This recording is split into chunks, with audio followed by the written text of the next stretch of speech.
Hello friends, welcome to a new video. Today I'll show you how to take a screenshot on laptop.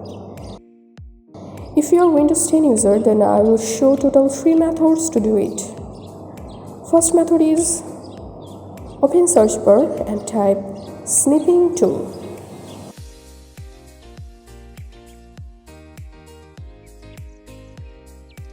Open it.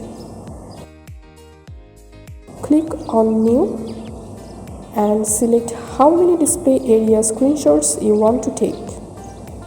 Click the save button. That's the way you can do it. Second method is open notification menu.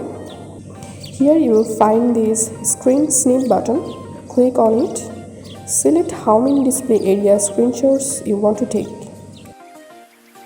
Click on it. Then click on save button.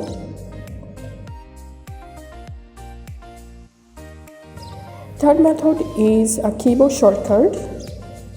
So for that, press Shift plus Windows key plus S simultaneously from the laptop keyboard. Select how many display area screenshots you want to take. Click on it. Then click on save button. This is how we can take a screenshot on our laptop. Hope this video was helpful for you. See you in the next video. Thank you for staying with 5-minute solution.